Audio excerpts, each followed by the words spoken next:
दोस्तों Badrinath video series का ये एपिसोड नंबर 5 है। इससे पहले एपिसोड 4 में हमने धारी देवी मंदिर और रुद्रप्रयाग के बारे में कंप्लीट जानकारी दी थी। वहाँ बताया था कि धारी देवी मंदिर का क्या महत्व है, मंदिर क्यों तोड़ा गया और फिर से क्यों और कैसे ये मंदिर बना, केदारनाथ बाढ़ के पीछे की क्या कहानी है, रुद्रप्रयाग कैसे और कब पहुँचे, रुद्रप्रयाग में कौन कौन सी नदियों का मिलन होता है, प्रयाग और संगम किसे कहते हैं, किस तरह नदियों का नाम रखा जाता है, रुद्रप्रयाग का इतिहास क्या है, वहाँ कौन कौन से मंदिर है, रुद्रप्रयाग से केदारनाथ कैसे जाएं, इसी तरह की बहुत सारी जानकारी हमने एपिसोड 4 में दी थी। अब ये एपिसोड नंबर 5 है। इसमें हम रुद्रप्रयाग से आगे की ओर बढ़ते हुए गोचर, कर्णप्रयाग, नंदप्रयाग, चमोली गोपेश्वर और पीपल कोटी के बारे में जानेंगे। तो चलें सबसे पहले शुरुआत करते हैं गोचर से। गोचर रुद्रप्रयाग से 23 किलोमीटर चलने के बाद आता है गोचर। बद्रीनाथ मंदिर की बात करें तो वो गोचर से 131 किलोमीटर आगे रह जाता है। रोड की कंडीशन आपके सामने है। वैसे यहाँ हम पूरी रोड आपको नहीं दिखाएंगे क्योंकि बद्रीनाथ जाने वाली रोड कैसी है इसके बारे में हम अलग से 4 से 5 एपिसोड लाएंगे। यहाँ गोचर के रास्ते पर आपको रुकना होगा। जो भी आपकी बाइक या गाड़ी है आपको अपना नाम बताना होगा, कहाँ से आए हैं, बाइक या कार का क्या नंबर है, आधार कार्ड नंबर देना होगा। इसी तरह की कुछ इनको डिटेल चाहिए होती है ताकि ये आगे देख सकें कि आगे कितने यात्री जा चुके हैं। इन सब के बाद यहाँ से एक स्लिप मिलती है, उसको लेकर आप आगे बढ़ जाइए। वो कह रहे थे कि यहाँ पर जो स्लिप मिली है वो आगे देखी जाएगी, लेकिन भाई साहब हमें जो यहाँ से स्लिप मिली थी वो आगे कहीं भी चेक नहीं हुई। खैर चलिए आगे बढ़ते हैं। उत्तराखंड के चमोली जिले के कर्णप्रयाग तहसील में है गोचर। अलकनंदा नदी के बाएं किनारे पर बसा गोचर समुद्र तल से 800 मीटर की ऊंचाई पर है। अब देखिए गोचर की सबसे खास बात यह है कि आसपास पहाड़ियों से घिरा होने के बाद भी इसका एक बड़ा भाग समतल भूमि का है। समतल भूमि बोले तो मैदानी इलाका है जो देखने में बहुत ज़्यादा शांत स्थान लगती है। गोचर की ये समतल भूमि गढ़वाल के पंवार राजाओं की थी जिसे उन्होंने बद्रीनाथ मंदिर के लिए दान में दे दिया था। अभी ये भूमि बद्रीनाथ मंदिर से संबंधित है। कहा जाता है कि इस मैदानी भूमि में कोई किसी तरह की खेती या अन्य कोई काम नहीं कर सकता क्योंकि ये जगह बद्रीनाथ मंदिर को समर्पित है। 1803 में यहाँ भीषण भूकंप आया था जिससे बहुत ज़्यादा जान और माल की हानि हुई थी। किसी इमरजेंसी से निपटने के लिए यहाँ एक हवाई अड्डा भी बनाया गया है क्योंकि यहाँ मैदानी इलाका ज़्यादा है। 1998 से 2000 के दौरान गोचर में करीब 4000 फीट की हवाई पट्टी बनाई गई थी। बाद में इसे अपग्रेड कर दिया गया, लेकिन अभी ये हवाई अड्डा सबके लिए नहीं है। ऐसे नहीं कि आप बैठे कि यार गोचर उतर जाएंगे हम, सबके लिए ये हवाई अड्डा नहीं है। केवल वीआईपी के दौरे और इमरजेंसी के लिए इसका यूज किया जाता है। हो सकता है बाद में ये सभी के लिए एयरपोर्ट बन जाए। केदारनाथ बाढ़ के समय ये हवाई पट्टी बहुत ज़्यादा काम आई थी क्योंकि इससे राहत और बचाव के कार्यों में काफ़ी तेज़ी से काम हुआ था। फरवरी 2020 में भारत सरकार की योजना उड़ान के तहत देहरादून से गोचर के लिए हेलीकॉप्टर सेवा भी शुरू की गई थी। 1920 के समय उस समय भारत के वायसराय की वाइफ लेडी वेलिंगडन एरोप्लेन से यहाँ पहुँची थी। उसके बाद 1938 में जवाहरलाल नेहरू अपनी बहन विजय लक्ष्मी पंडित के साथ जब बद्रीनाथ जी के दर्शन करने आए थे तब वे यहाँ गोचर इसी एयरपोर्ट या कह लें कि यहाँ उतरे थे। गोचर और तिब्बत के बीच 1962 के भारत चीन युद्ध से पहले व्यापार होता था और इसी उद्देश्य से व्यापार मेले में दोनों आते जाते रहते थे। लेकिन 1962 के युद्ध के बाद भारत और तिब्बत के बीच व्यापार होना बंद हो गया। अब ये मेला गोचर में हर साल 14 नवंबर को लगता है और 1 सप्ताह तक जारी रहता है। इस मेले में डेली यूज की हर वस्तु आपको मिल जाएगी। यहाँ बहुत सारी दुकानें लगा करती हैं मेले में और साथ साथ सांस्कृतिक एवं मनोरंजन कार्यक्रम भी यहाँ आयोजित किए जाते हैं। यहाँ रहने वाले भोटियाँ रंग बिरंगे ऊन और वस्त्रों के लिए जाने जाते हैं। 2011 की जनगणना के अनुसार गोचर की जनसंख्या थी 7303 और साक्षरता दर थी 81%। तो भाई लोगों गोचर के बाद अब हम कर्णप्रयाग की ओर आगे बढ़ते हैं।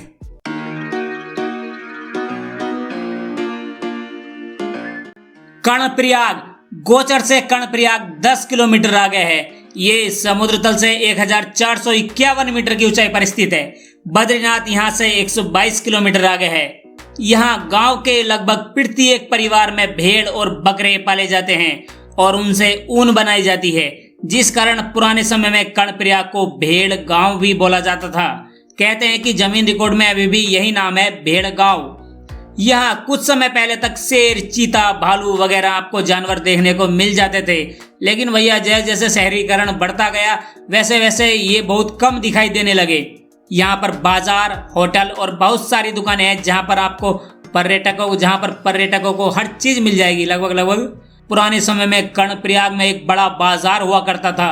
देश की अलग अलग जगहों से यहाँ लोग आकर व्यापार करते थे। जब 1803 में बाढ़ आई तो इससे शहर को बहुत नुकसान हुआ और तब बाजार भी ये बंद हो गया। उसके बाद दोबारा से शहर को बसाया गया। कर्णप्रयाग नाम के पीछे प्रयाग शब्द जुड़ा हुआ है। अगर आपने हमारे पिछले एपिसोड देखे होंगे तो आपको पता होगा कि प्रयाग या संगम किसे कहते हैं, नदियों का नाम कैसे रखा जाता है। अब भाई साहब वो सब बातें मैं यहाँ रिपीट नहीं करने वाला हूँ क्योंकि वीडियो बहुत लंबी हो जाएगी। इसलिए अगर उनकी डिटेल चाहिए तो पिछले एपिसोड देख लीजिए, तभी ये वाला समझ आएगा। यहाँ पुल के नीचे कर्णप्रयाग स्नान घाट है।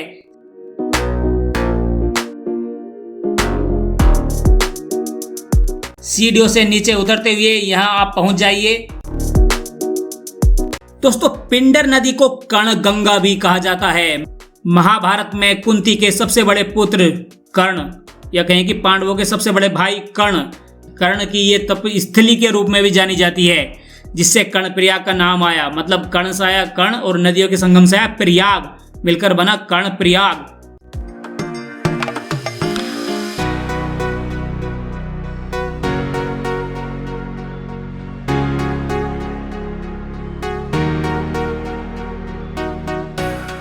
वाओ, देखिए कितना खूबसूरत ये घाट है।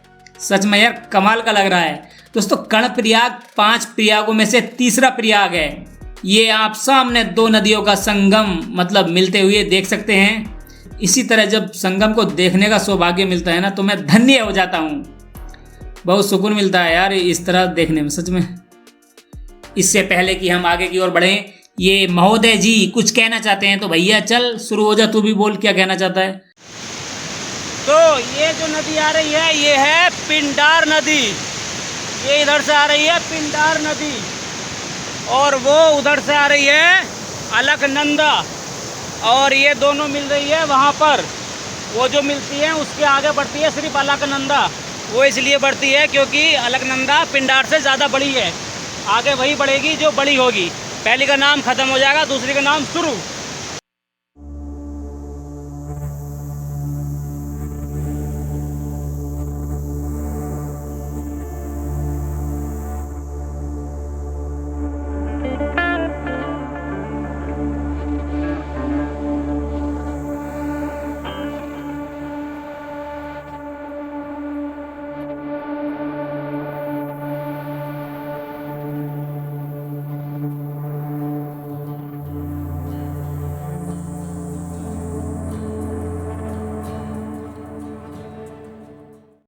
नदियों के आपस में मिलने वाली जगह मतलब घाट पर कुछ मंदिर हैं। देखते हैं कौन कौन से मंदिर वहां पर बने हैं।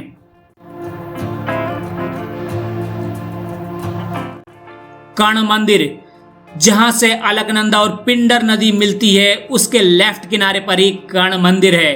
यहाँ पर एक कर्णशिला नाम की चट्टान है। मंदिर में कर्ण एवं भगवान श्री कृष्ण की मूर्तियां हैं। पुराणों के अनुसार महारथी कर्ण यहाँ पर सूर्य की तपस्या किया करते थे और यहीं पर उन्हें किसी हथियार से ना भेदे जाने वाला कवच और कुंडल मिला था। इसी स्थान पर भगवान शिव जी और गंगा जी ने कर्ण को दर्शन दिए थे। पास के मंदिरों में भगवान राम, सीता, लक्ष्मण, शिव और पार्वती जी को समर्पित मंदिर हैं। माना जाता है कि आज जहां मंदिर है वो स्थान कभी जल के अंदर हुआ करता था और सिर्फ कर्णशिला नाम की चट्टान की नोक मतलब ऊपरी सिरा ही जल के अंदर था, जल के बाहर था। जब महाभारत का युद्ध समाप्त हुआ और कर्ण वीरगति को प्राप्त हो गए तब भगवान श्री कृष्ण जी ने संतुलन बनाते हुए कर्णशिला की नोक पर अपनी हथेली को रखा और कर्ण का वहां पर अंतिम संस्कार किया था। शिव मंदिर भी यहाँ कर्ण मंदिर के पास ही है, जहां पर एक पुराना शिवलिंग है, प्राचीन शिवलिंग है। मंदिर के पास एक पीपल का पेड़ है, जहां पर आप अगर आप मनोकामना मांगना चाहते हैं तो धागा या चुन्नी बांध दीजिए।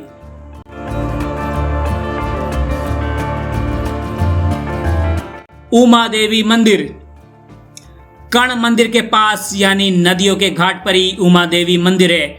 जैसे कि हम पीछे बता चुके हैं कि कर्णप्रयाग में 1803 में एक बाढ़ आई थी, इससे इस मंदिर को काफी नुकसान हुआ था। इसके बाद मंदिर को ठीक किया गया। 1972 में भी मंदिर में कुछ निर्माण कार्य हुआ था। मंदिर की स्थापना 8वीं सदी में आदि गुरु शंकराचार्य जी ने कराई थी। यहाँ लगी मूर्ति भी काफी प्राचीन है। उमा देवी मूर्ति के साथ साथ पास में भगवान शिव, गणेश जी, विष्णु और पार्वती जी की मूर्तियां हैं। यहाँ पर नवरात्रि का त्योहार बड़ी धूमधाम से मनाया जाता है, क्योंकि ये माता जी का मंदिर है। डिमरियों को उमा देवी का मायका मतलब माँ का घर माना जाता है और कापरी पट्टी के शिव मंदिर को उनकी ससुराल समझा जाता है। समय समय पर उमा देवी मूर्ति को यहाँ से जोशीमठ ले जाया जाता है।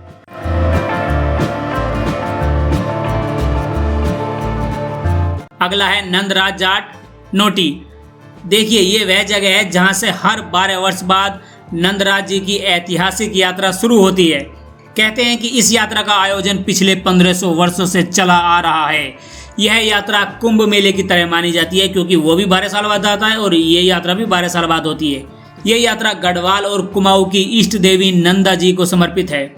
नंदा जी को पार्वती का दूसरा रूप माना जाता है और आपको तो पता है कि उत्तराखंड में नंदा देवी जी का कितना महत्व है। ये यात्रा नंदाष्टमी के दिन नंदा देवी जी को भगवान शिव जी के घर ले जाने के लिए आयोजित की जाती है तथा आसपास के सभी नंदा देवी मंदिरों में खास पूजा होती है।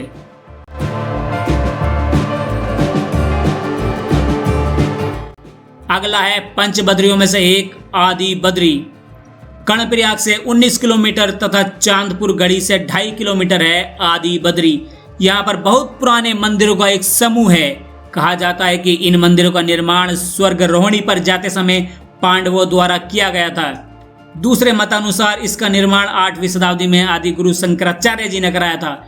ASI मतलब भारतीय पुरातत्व सर्वेक्षण विभाग, शायद यही होगा, और गूगल कर लीजिए, वैसे तो यही होगा मेरे हिसाब से।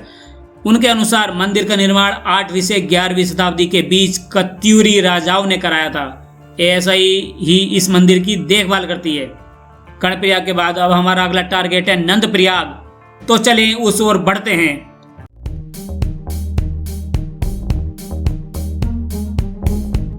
कर्णप्रयाग से आगे की सड़क मिक्स है। मिक्स बोले तो कभी टूटी फूटी मिलेगी, कभी ठीक मिलेगी, क्योंकि 4 धाम ऑल वेदर रोड का काम चल रहा है, इसलिए कैसी भी कहीं भी सड़क मिल सकती है। ऐसा नहीं बिल्कुल फिक्स हो, धीरे धीरे चल रहा है काम, ठीक हो जाएगा आने वाले टाइम में। नंदप्रयाग कर्णप्रयाग से 21 किलोमीटर आगे है नंदप्रयाग और यहाँ से बद्रीनाथ 101 किलोमीटर रह जाता है। ये समुद्र तल से 2805 मीटर की ऊंचाई पर बसा है।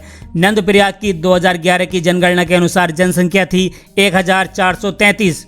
उस समय यहाँ साक्षरता दर करीब 70% थी। नंदप्रयाग का पुराना नाम कंदासु था, जो सरकारी रिकॉर्ड में अभी भी है। स्कंद पुराण में नंदप्रयाग को कण्वाश्रम कहा गया है, जहाँ दुष्यंत एवं शकुंतला जी का वर्णन आता है।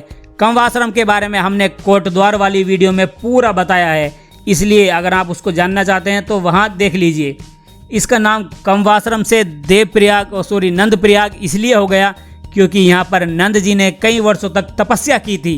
कहते हैं कि उसी स्थान पर नंद मंदिर को बनाया गया है। 1803 में आई बाढ़ ने शहर को पूरी तरह नष्ट कर दिया था, जिसके बाद ऊंची जगह पर दोबारा शहर को बसाया गया।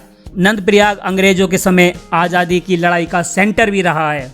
यहाँ पर मिश्रित संस्कृति आपको देखने को मिलती है और लोग एक दूसरे के त्योहारों में भी भाग लेते हैं। यहाँ पर काफ़ी समय पहले से अंतरजातीय और अंतर क्षेत्रीय शादी होती रहती हैं। रिसर्च करते हुए पता चला कि नंदप्रयाग में एक ब्राह्मण आदमी ने और एक मुस्लिम महिला ने शादी की थी।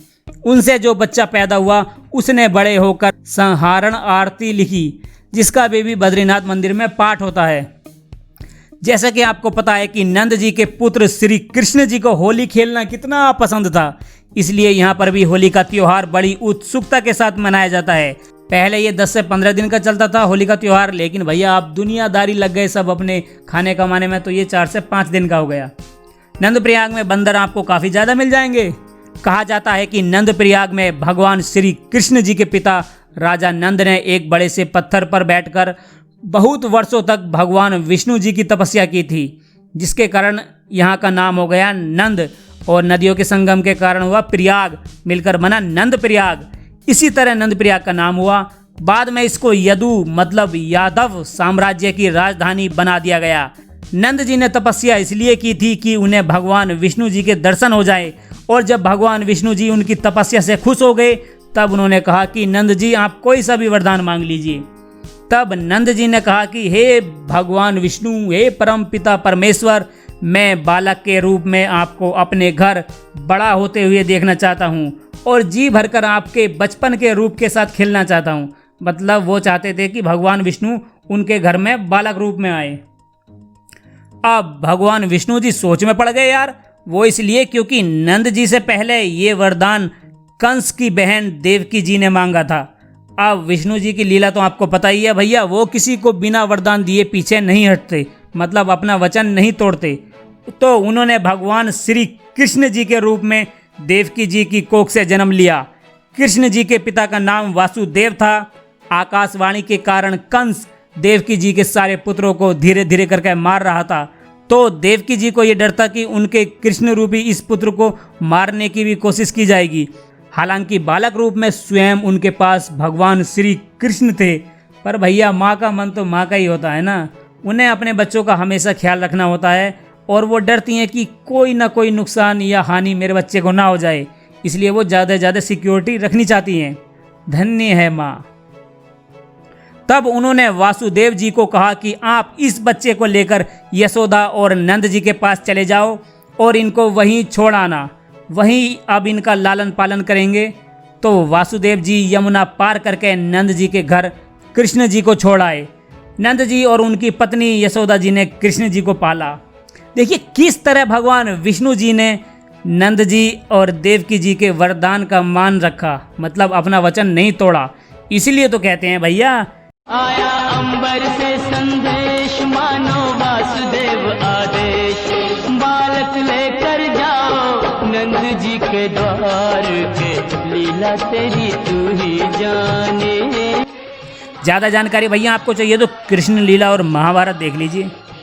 अब क्योंकि नंदप्रयाग में प्रयाग शब्द जुड़ा हुआ है, और आपको तो पता ही है जब प्रयाग शब्द आता है तो हम क्या करते हैं, हम एक लड़का है उसकी बात सुनते हैं, चल भाई शुरू हो जा। वैसे दोस्तों मैं ये जो बोल रहा हूँ और वो जो आगे बोलेगा वो मैं सेम ही हूँ, मतलब एक ही हैं हम। वो है अलकनंदा और ये है नंदाग्नि। कहाँ गए? हाँ, ये दोनों मिलकर आ गए। एक जा रही है अलकनंदा, वो इसलिए क्योंकि वो अलकनंदा बड़ी है नंदाग्नि के मुकाबले, इसलिए अलकनंदा आगे बढ़ गई और नंदाग्नि यही खत्म हो गई। यहाँ पर भगवान श्री कृष्ण के पिताजी नंद जी ने तपस्या की थी। अब वो क्यों?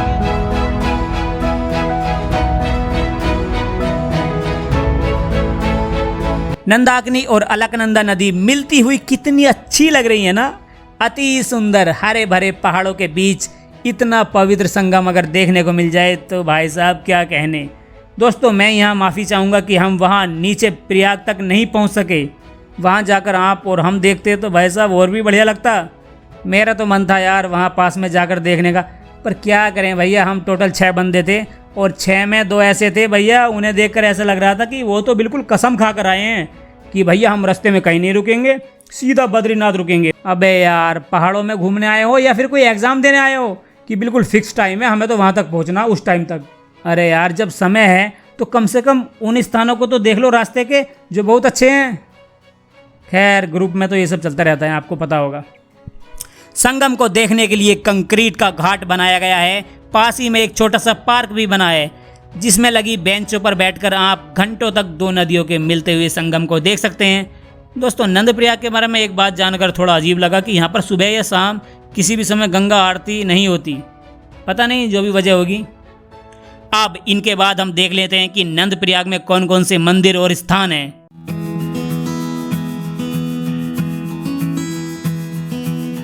चंडिका मंदिर, नदियों के मिलन पर बना चंडिका देवी मंदिर नंदप्रयाग ही नहीं बल्कि आसपास के 7 गांवों की ग्राम देवी है। यहाँ मंदिर के गर्भगृह में चांदी की मूर्ति लगी है। मंदिर लगभग 300 साल पुराना है। यहाँ पर नवरात्रों का त्योहार बड़ी धूमधाम से मनाया जाता है। आसपास के परिसर में भगवान शिव, हनुमान जी और गणेश जी की मूर्ति है। मंदिर के बारे में एक कहानी प्रचलित है, वो मैं आपको बता देता हूँ। कहा जाता है कि पुराने समय में बाढ़ के कारण यहाँ चंडिका देवी की मूर्ति अलकनंदा नदी में तैर रही थी। कुछ चरवाहों ने मूर्ति को देखा और नदी से निकालकर एक गुफा में रख दिया। कुछ समय बाद उस मूर्ति को पुजारियों द्वारा खोजा गया और वहां पर एक मंदिर बनाकर मूर्ति को स्थापित कर दिया गया।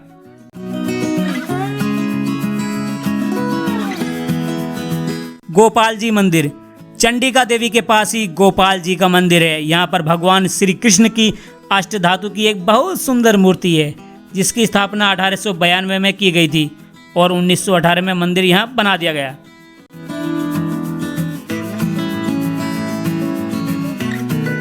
दसोली, नंदप्रयाग से 10 किलोमीटर की दूरी पर है दसोली। यहाँ पर बैरास कुंड है, जहाँ मान्यता है कि रावण ने शिव जी की तपस्या की थी और रावण ने कैलाश पर्वत को उठा लिया था। इसके बाद अपने 10 सरों की बलि रावण ने देने की कोशिश की थी, जिस कारण यहाँ का नाम हो गया दसोली।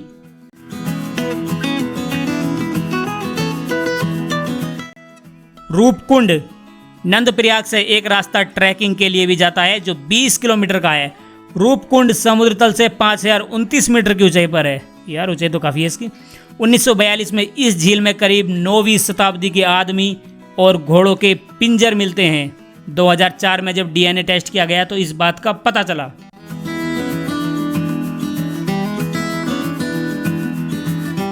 कुआरी पास, दोस्तों नंदप्रयाग से जोशीमठ के पास ओली तक की ये 8 दिनों की कुआरी पास तक के लिए पैदल यात्रा होती है। ट्रैकिंग के दौरान आप नंदा देवी पर्वत, द्रोणागिरी, त्रिशूल, हाथी घोड़ा पर्वत, माणा और नीलकंठ पर्वतों को देख सकते हैं। इस यात्रा में कुछ दुर्लभ पेड़ पौधे और जीव जंतु भी आपको देखने को मिल जाएंगे। नंद जी को प्रणाम करके, नमस्ते करके अब हम आगे चमोली के लिए निकल रहे हैं और यहाँ हम गोपेश्वर के बारे में भी बात करेंगे।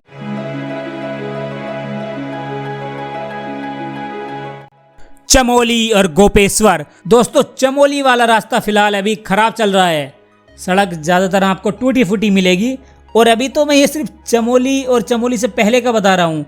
आगे का रास्ता तो भैया ऐसा है जहाँ अक्सर कई घंटों तक जाम लगता है, क्योंकि सड़क का काम चलता रहता है और कभी कभी तो पूरे दिन के लिए रास्ता ये बंद भी हो जाता है।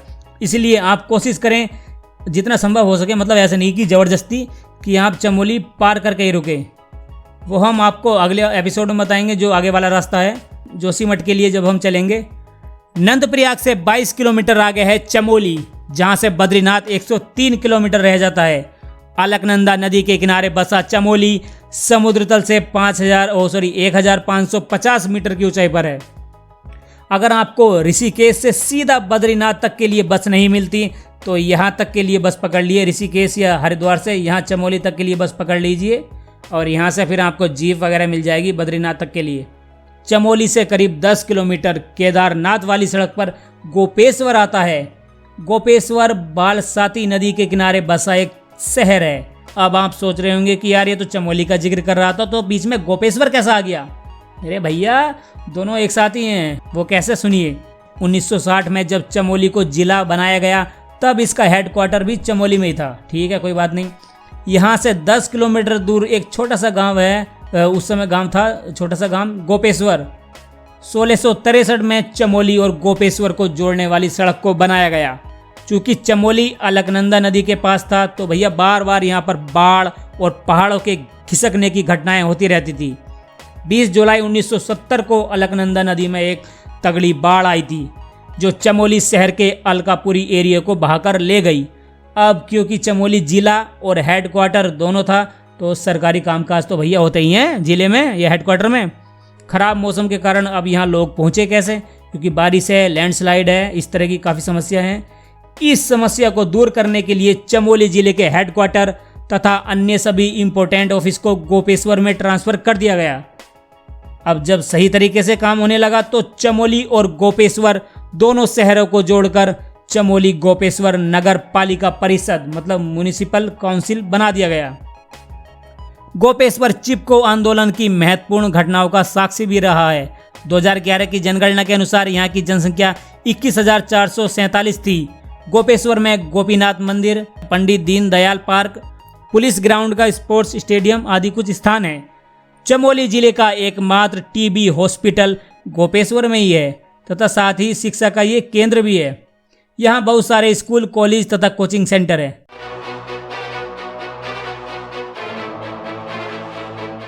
दोस्तों, जैसा कि हमने एपिसोड 2 में बताया था कि चमोली गोपेश्वर होते हुए एक रास्ता केदारनाथ की तरफ जाता है।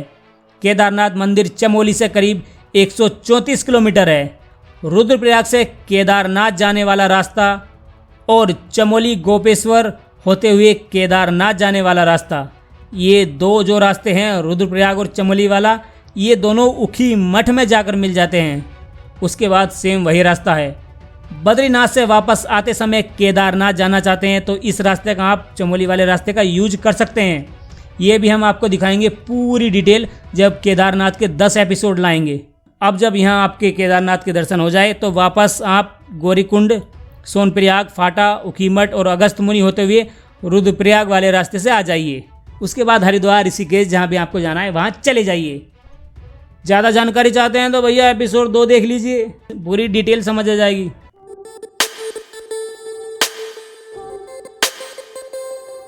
अब इस एपिसोड का लास्ट का स्थान है हमारा पीपलकोटी।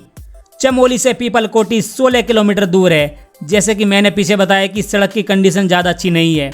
अलकनंदा नदी के किनारे बसा पीपलकोटी समुद्र तल से 1259 मीटर की ऊंचाई पर है।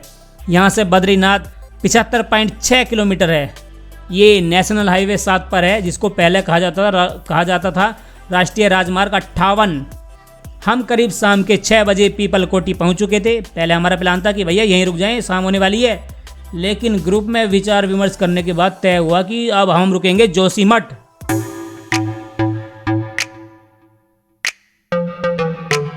तो दोस्तों, ये था हमारा बद्रीनाथ वीडियो सीरीज का एपिसोड नंबर 5।